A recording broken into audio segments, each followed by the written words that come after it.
Dostlar var etibarsız etibarlı, çok dostu olan kes sayılır varlı.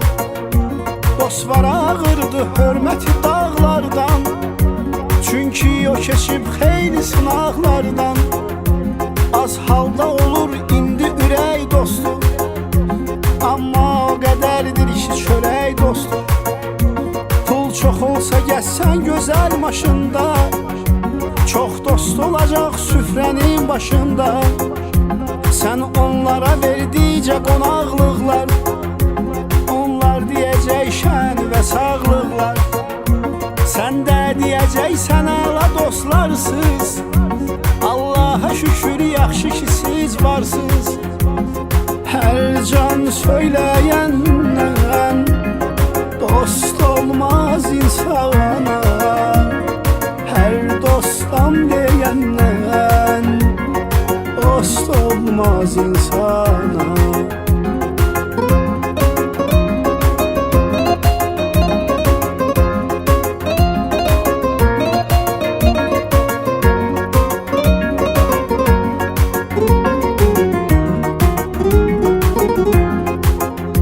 Sən düşündüyün tək olmur çox əfsus, dost var səni bir gün eləyir məyus. Pis gün və çətinlik hamı üçün var, qalxanda yıxılmaq günü bir gün var. Sən yuxarılardan endiyin vaxtda, çox dost dediklərin çıxacaq saxta. Onda görəcəksən çətin anında, yoxdur sən güvəndiklərin yanında. Bir kəlmə zəng eləyib danışmazlar, dost deyib bir əhval-ı soruşmazlar. Bir vaxtı çünki bağda ərik vardı, qurtardı salam əley də qurtardı.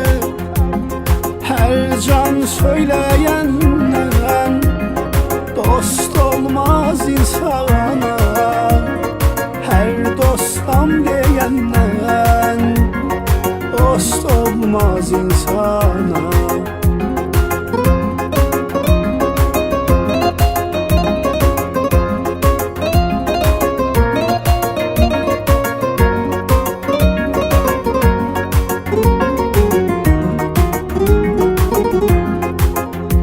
Dost var ki dost yolunda gedər ölümə, söz verdisə bəsdir ona bir kəlmə.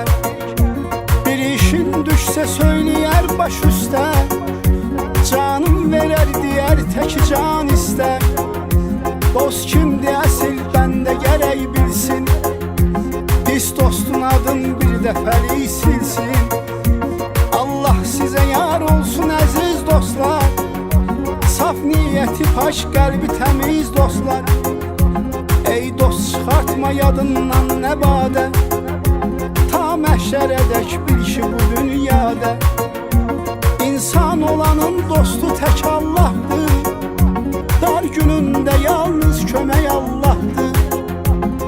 Hər can söyləyəndən dost olmaz insana, hər dostam deyəndən dost olmaz insana.